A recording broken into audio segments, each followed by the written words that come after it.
शानदार short trick लेके आया हूं। किसके लिए? घनमूल क्यूब रूट के लिए। आप उसे देखते साथ 5 सेकंड में उसे सॉल्व कर सकते हैं कि इसका क्यूब रूट क्या होगा। ये कुछ क्वेश्चन आप लोगों को दिख रहे हैं। यदि हम इसका घनमूल निकालना जाए तो हमें बहुत समय लगेगा। छोटा सा भी क्वेश्चन है तो भी हमें 1 मिनट लग जाएगा, लेकिन आप इसे देखते साथ केवल 5 सेकंड में इसे सॉल्व कर सकते हैं। इसके लिए आप लोगों को क्या करना होगा, आप उन लोगों की यदि क्लासेस अच्छी लगी तो प्लीज चैनल को सब्सक्राइब कीजिएगा, पहला काम। दूसरा, ज्यादा फ्रेंड को शेयर करेंगे।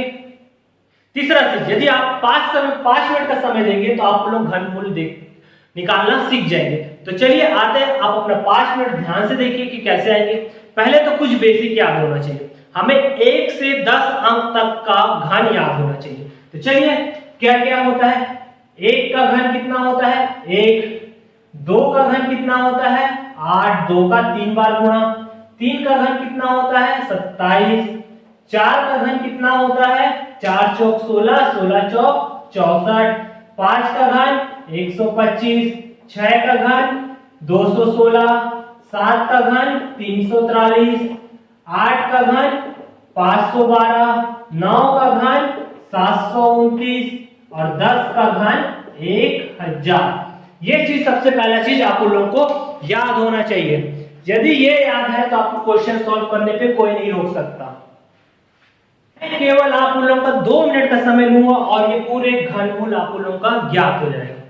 चलिए अब आते हैं बेसिक कॉन्सेप्ट पे। हम लोगों ने देख लिया 1 से 10 तक का घन, ये याद होना चाहिए, हमारे दिमाग में माइंड में चलना चाहिए। अब चलिए हल करने पे आते हैं। तो चलिए सबसे पहला क्वेश्चन, इसका घन क्या होगा? इसका घन 12 होगा। अब आप बोलेंगे कि ये मेरे कैसे पता? इसका घन 28 होगा। ये मैं कैसे बता रहा हूं इतना जल्दी जल्दी? आप लोग ऐसा सोचेंगे, लेकिन मैं आप लोगों को ट्रिक बताता हूं कि ये कैसे सॉल्व होगा। सबसे क्या पहला काम, ये 3 वैल्यू की एक जोड़ी बनाए। 3 वैल्यू की जोड़ी बनाए। मैं आप लोगों को पहला क्वेश्चन बहुत आराम से समझा रहा हूं जिससे आपको समझ आए। 3 वैल्यू की जोड़ी बनाए, 3 डिजिट का। इसका लास्ट अंक देखिए 8। 8 किस में आ रहा है? इस लाइन पे हम देखेंगे। एक तो इसमें आ रहा है और कहीं पास आ रहा है क्या? नहीं आ रहा है। तो हमारे पास क्या हो गया? ये 2। 8 तो किस में आ रहा है? 2 के घन पे आ रहा है, वो 2 हो गया। अब बच गया 1। 1 इन राशियों में किसके बीच में है? एक तो यहां पास है, 1 और 8 के बीच में। तो हम लोग क्या करेंगे? छोटे वाले के पास जाएंगे। तो छोटा वाला कौन सा है? 1। 8 तो ज्यादा हो गया, तो किसका आ गया? 1। तो इसका घन कितना हो गया? 12। पहला आंसर। इसी प्रकार अब हम सेकंड पे चलते हैं, ठीक है? दूसरा, ये 3 डिजिट का जोड़ी बना है। अब देखिए लास्ट में 2 आ रहा है। 2 इसमें से किस में है? किसी में? इसमें 512 यानी 8 का घन है, तो ये कितना हो गया? 8। अब देखिए 21। 21 किसके बीच में है? 8 और 27 के बीच में क्या आएगा? 21 आएगा। तो सबसे छोटे वाले वैल्यू के पास जाएंगे। 27 क्या है? ज्यादा है, बॉर्डर इसका 3 है और इसका बॉर्डर क्या है? कम है। 8 का बॉर्डर कितना है? 2। तो हम 2 को लेंगे, तो कितना हो गया? 28। यानी छोटे लाइन पे जाएंगे, ज्यादा अंक पे नहीं।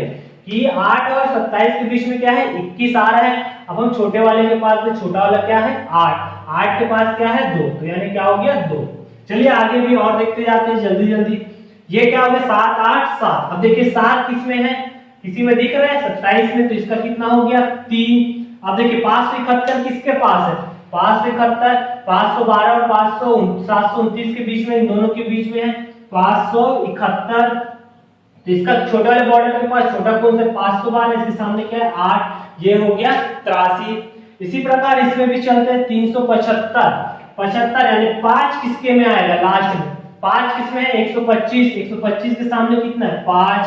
अब देखिए 166 कहां पास आएगा? 125 और इसके पास आएगा यानी 5। ये छोटा वाला बॉर्डर। नेक्स्ट क्वेश्चन 421 875 875 यानी 5, यानी किसमें आएगा? 5 में। अब 421 किसके पास है? देखिए 421 किसके पास है? 343 और 512। तो छोटे वाले बॉर्डर के पास है। 343 के सामने कितना है? 7। तो ये हो गया 7। ये एक और क्वेश्चन है 432 32 यानी 2 2 यानी 512 यानी कितना हो गया? 8। अब 314 किसके पास है? 343 और 512 के पास, ये छोटा बॉर्डर यानी 78। ठीक है, 314 किसके पास है? 78। 314 सही है कि गलत है? ये तो ज्यादा हो गया ना 343, तो किसके पास है? 216 के पास, तो इसका आंसर क्या होगा? आउटसाइड। ठीक है, ये थे हम लोगों के घनमूल, जिसे मैंने आप लोगों को शॉर्ट ट्रिक से बताया। उसके लिए आपको केवल दो चीज पर ध्यान देना है, एक तो इस वैल्यू पे घन ज्ञात होना चाहिए, दूसरा वैल्यू लास्ट के बाद के डिजिट किसके बीच वैरी करे, और वैरी करे तो छोटा वाला डिजिट को लेना है, छोटे वाले बॉर्डर के पास जाएंगे। यदि आपको आज की क्लास अच्छी लगी हुई तो प्लीज चैनल को सब्सक्राइब कीजिएगा, ज्यादा फ्रेंड को शेयर कीजिएगा। मैं इसी प्रकार के ट्रिक्स आप लोगों के लिए लाते रहूंगा, तो इसलिए आप लोग मेरे चैनल पर देखते रहिए, जिसमें आप लोगों को मैथ्स की शॉर्ट ट्रिक मिलते रहेंगे। Okay, thank you, bye.